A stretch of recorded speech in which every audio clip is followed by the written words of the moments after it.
Unë e them me dhimbje, biles që jemi në epidemi kokainet. Në qoftë se para disa vitesh pacientët që kërkoshin ndihmë për çrregullimet e konsumit kokainës ishin shumë të rrallë, tashmë shumica e pacientëve janë me këtë lloj diagnoze. Shumica e femrave që më kanë ardhur për të trajtuar kanë qenë shoqëruar nga prindrit dhe nga partnerët. Ne gjykojmë femrat që konsumojnë substanca, ndërsa meshkujt që konsumojnë substanca kemi më shumë tendencën që t'i suportojmë dhe t'i justifikojmë. Pacientit duhet i themi ti duhet të bësh këtë, duhet të lësh alkoolin, duhet të pish këtë ilaç, ndërkohë që një pacient që dëgjon gjithmonë fjalën duhet, në shumicën e rasteve tik nga zyra dhe nuk të vjen më. Askush nuk ka qejf mi thon dikush ç'a duhet me bë. Motivational interviewing është një vallëzim terapeutik ku të dy, si terapeuti, si pacienti, vallëzojnë së bashku, por udhëheqës është terapeuti. Varësia sot është shumë e përhapur dhe po vëmëre që përhapet edhe në mosha gjithmonë më të reja. Megjithatë, edhe pse përballemi kaq shpesh me të, ajo mbetet shpesh e keq kuptuar nga një pjesë e madhe e njerëzve. Për t'u qartësuar disi, edhe unë vetë, po edhe ata që mund të na dëgjojnë, do doja të filloni me një gjë thelbësore. A mund të japim nga ana profesionale një përkufizim varësisë? Është e vështirë, në fakt është ndër pyetjet që teorikisht pritet me qenë shumë e lehtë për ta definuar, por është e vështirë. Definicionet e fundit, po themi, në guideline-et e fundit, me që jam mjeke, po jap një përkufizim mjekësor, është një smundje kronike e trurit, por jo vetëm. Është një problem, një fenomen i cili shoqëron jo vetëm ndryshime fizike apo psikologjike të individit që konsumon substanca, por edhe ndryshime të ambientit, të shoqërisë, të familjes. Pra, shumë struktura përfshihen, qoftë në zhvillimin e smundjes, qoftë edhe në rehabilitimin e kësaj smundje apo çrregullimi kronik. Por që trajtohet. Kjo është ajo që doja me theksu, trajtohet, nuk është ndryshe nga mendësia e disa viteve më përpara që ngrim dur të lartë ka shi adiksionit, është një smundje që trajtohet. Para se të hyjmë tek trajtimi, do doja të të pyesja edhe si duket peizazhi i problemeve të varësisë në Shqipëri. Unë kam thënë edhe shpesh kur më kanë pyet në intervista që problemi i abuzimit me substanca është një fenomen që po shohim ulje goxha të moshës, po shohim adoleshenta që konsumojnë kokainë, gjë që nuk ka qenë më përpara. Kokaina ishte substancë që u konsumonte në një moshë me një standard financiar i çik më të lartë, ndërsa tani shohim ulje të moshës. Kanabisi është me të njëjtin trend, alkooli gjithashtu, alkooli dhe kokaina bashkëshoqërojnë njëra tjetrën në konsum, dhe pastaj substancat psikoaktive, LSD apo mushrooms, pra shumë substanca të cilat janë në tregun e zi, po themi, që konsumohen nga adoleshentët. Këto janë substancat më të përdorura së fundmi. Ulja sidomos e përdorim e moshës së përdoruesve, sidomos tek kokaina, është një substancë që ka një kosto goxha të lartë, dhe nuk e di, vjen kjo nga që ndoshta ka rënë kostoja e saj, apo është rritur mirëqenia dhe ka të rinj ose adoleshent që kanë më shumë para. Është fiks deduksion që e bëj edhe në fakt kur shoh këtë lloj fenomenit, por më rezulton që ashtu aksesi kokainës, sepse shumë individ e kanë në përdor edhe si profesion, si mënyrë për të mbijetuar, le të themi. Pra niset një konsumim i ofruar nga dikush dhe pastaj për të siguruar lekët për të blerë substancën, ne futemi në rrjetin edhe të shpërndarjes. Kjo është një kategori e individëve, kategoria tjetër është që kanë mundësi financiare, qoftë edhe familjare, kështu që ky besoj është shkaku që aksesi në këtë lloj substance të goxha të shtrenjtë është më i madh kohë të fundit. Unë e them me dhimbje, biles që jemi në epidemi kokainet. Në qoftë se para disa vitesh pacientët që kërkoshin ndihmë për çrregullimet e konsumit kokainës ishin shumë të rrallë, tashmë shumica e pacientëve janë me këtë lloj diagnoze ose me këtë lloj çrregullimit. Jam kurioz të di cilat janë arsyet që vetë njerëzit ose vetë pacientët japin se si hyn në rrugën e përdorimit, të abuzimit, që më pas kthehet në varësi? Janë qasje të ndryshme, përgjigjja është shumë komplekse.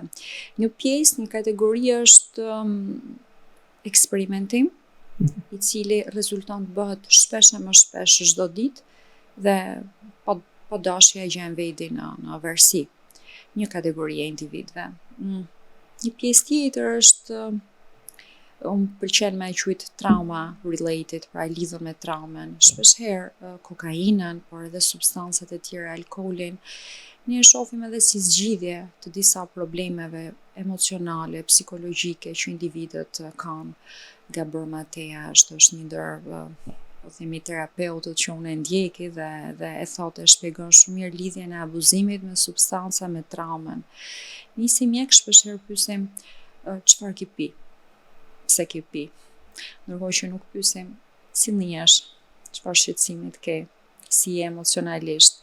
Pra, shpeshherë mes abuzimit me substanca fshihen edhe trauma dhe individët përpiqen me zgjidh problemin e vet me ato mundësi që kanë.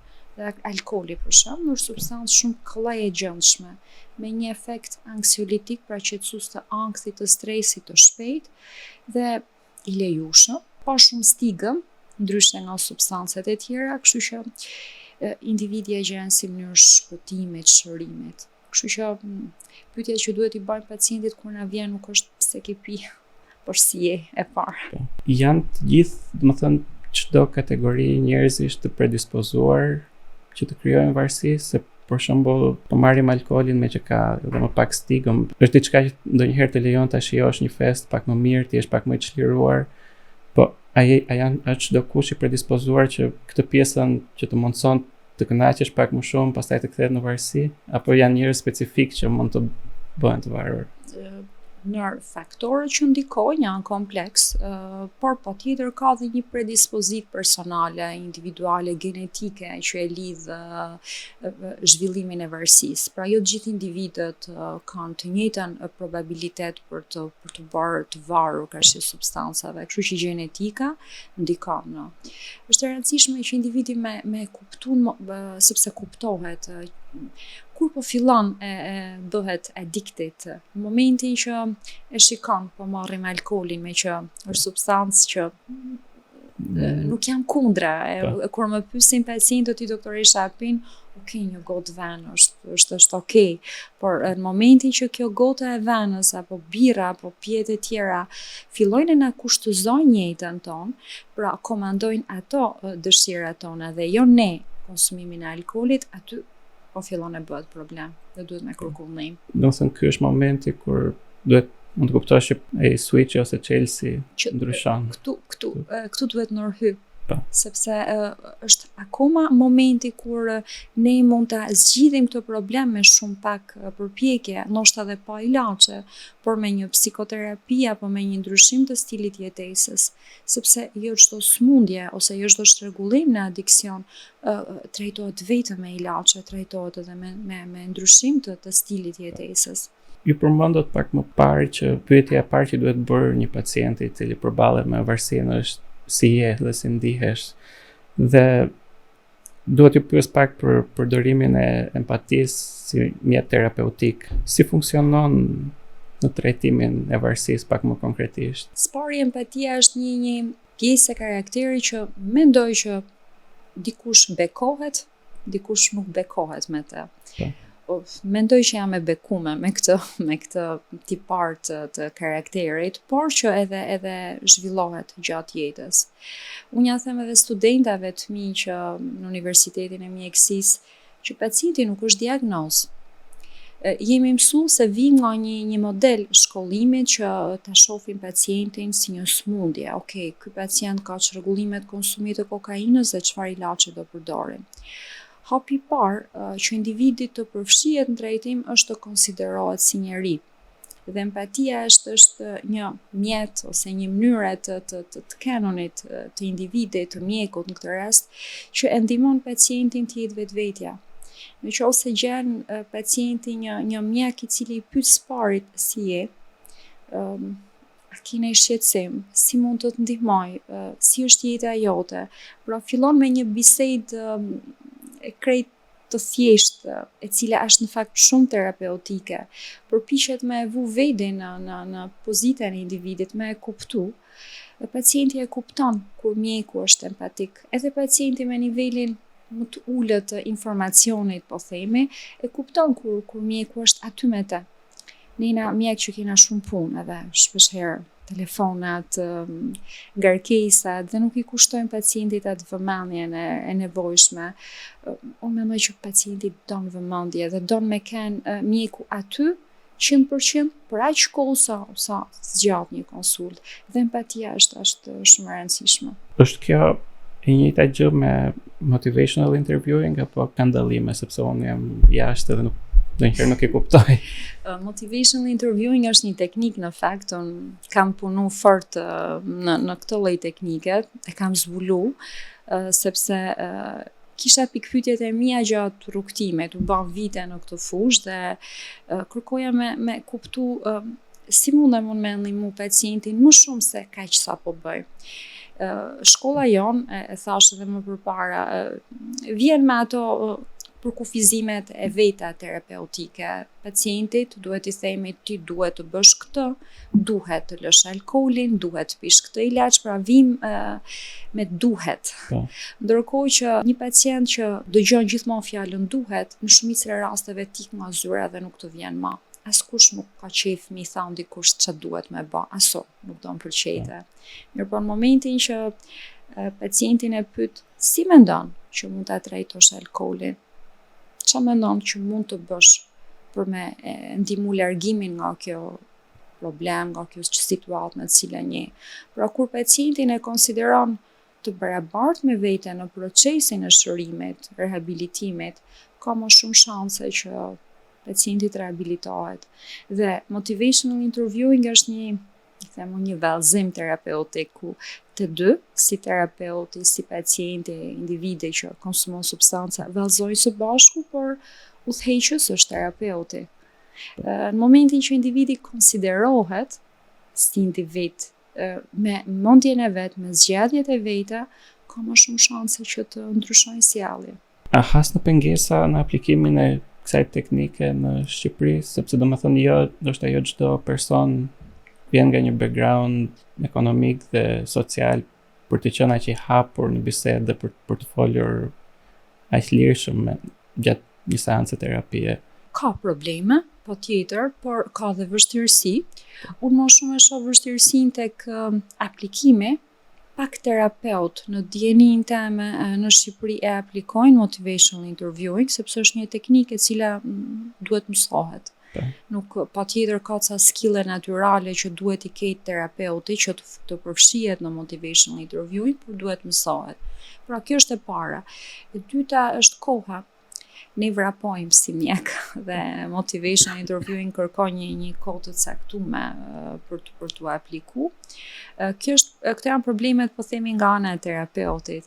Ndërsa nga ana e pacientit, patjetër që mjafton një nivel bazal informacionit, jo detyrimisht pacienti duhet jetë me një nivel shumë të madh, po themi, përgatitje, sepse nuk e ka për detyrë, le të themi.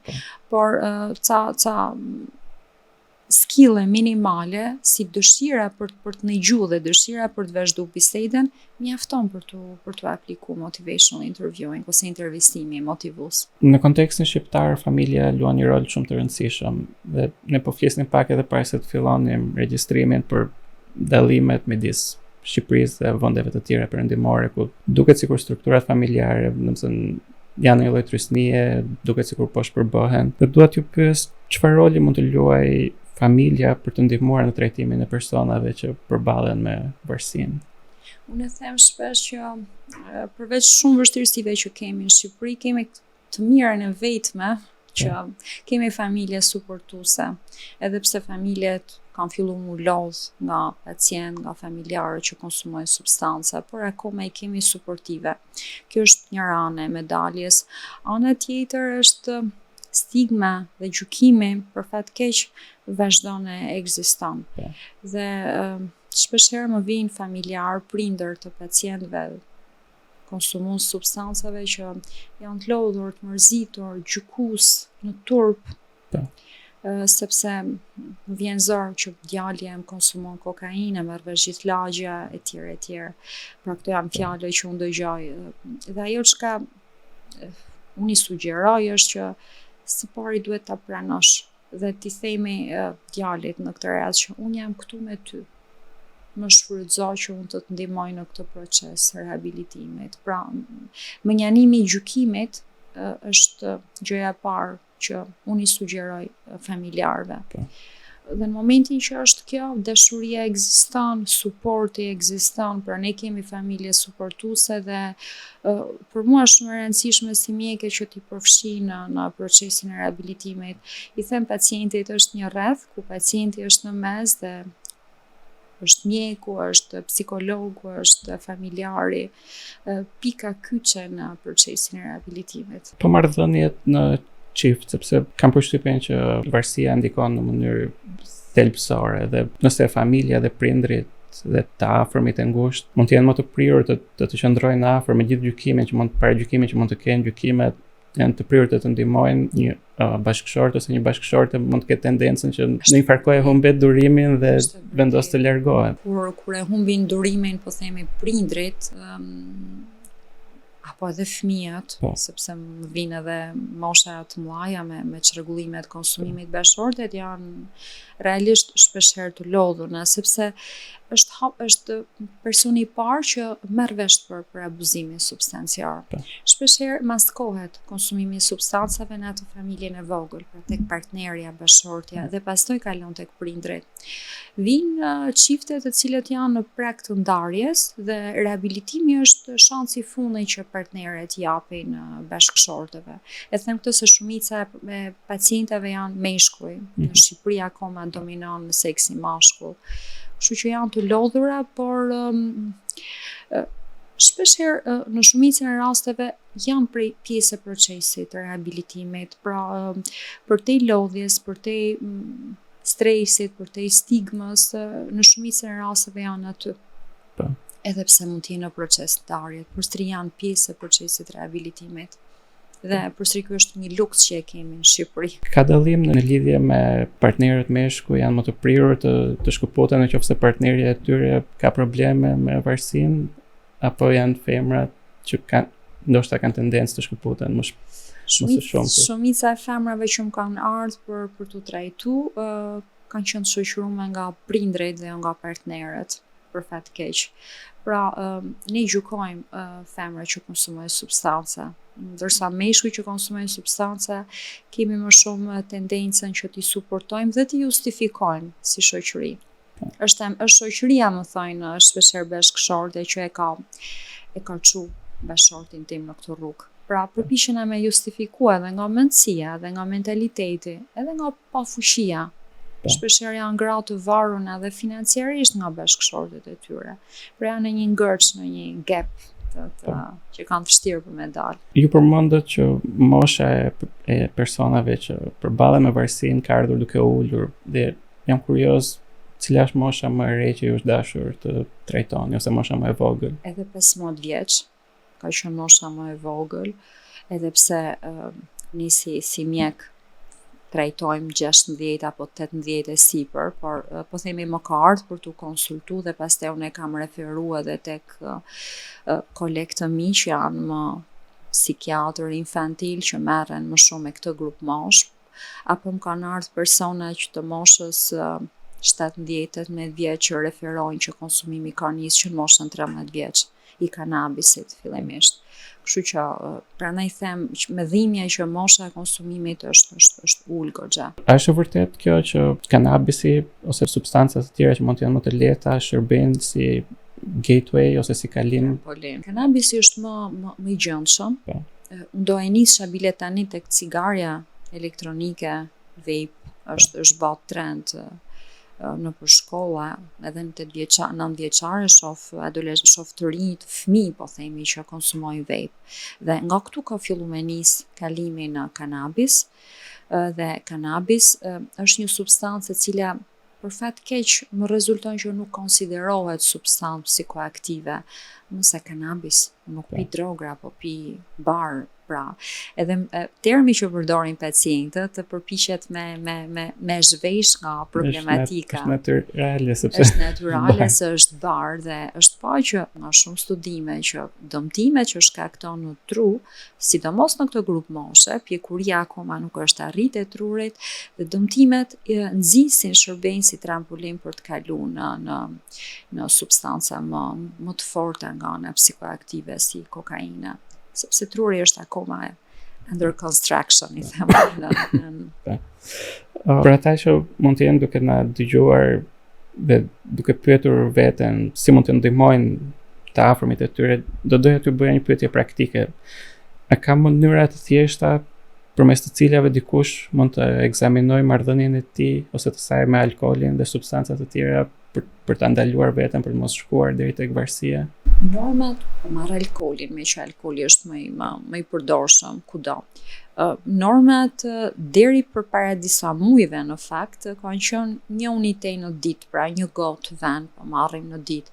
Sot Kanadaja e ka javë të fundit, normën e lejume e ka bë 0. Pra, është pa që nëse konsumojmë edhe 1 unitej në ditë alkool, pra 1 gotë ven, gotë tavolinet, shkakton dëmtime afatgjate. Kjo është e Kanadas, guideline-et e tjera ndërkombëtare kanë lënë tek 1 unitej në ditë, po themi plus minus. Nëse ne praktikisht si individ shohim që atë gotën e venës e bëjmë 2 dhe kërkojmë çdo ditë, atëherë shiko se po zhvillon një problem dhe duhet t'i japim stop. Një pyetje të fundit, pas gjithë kësaj kohe që punoni me njerëzit kur janë në momente të brishta, po njëkohësisht edhe duke luftuar ose duke u përpjekur të rezistojnë problemit që kanë me varësinë, besoj se keni parë raste transformimesh të thella.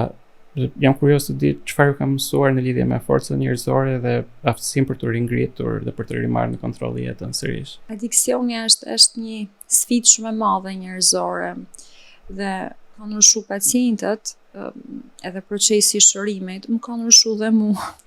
Në fakt, ky është siç e thash më përpara, është një vallëzim midis terapeutit dhe pacientit. Kështu që puna në adiksion, unë nuk du me e quajt punë në fakt, ma është ba mënyrë të jetumonit. Më ka ba me kuptu që ne duhet jena humble, duhet jena të përullën, sepse dhimbja është shumë e madhe tek individi që konsumon substanca. Por edhe forca për të ringritur është pa aq e madhe. Nëse një individ ka dëshire e madhe për të bërë ndryshimin, ka dhe mjetet e duhuna dhe suportin e duhur terapeutik dhe familjar, ka dashurinë, që unë e theksoj fort, mendoj që dashuria është mjekimi i parë në adiksion dhe jo vetëm. Po tjetër që ka mundësi për të ringritur dhe për të ndryshuar jetën. Dhe ky është mesazh që unë e marr edhe për veten time çdo ditë, për familjarët e mi çdo ditë. Kështu që ka shpresë, edhe pse shpeshherë shohim ditë të zymta, si kjo ditë sot për shembull. Por ka shpresë nëse ne me tamam dona me ndryshu. Shumë faleminderit. Faleminderit juve. Ky podcast mbështetet nga Abi Bank.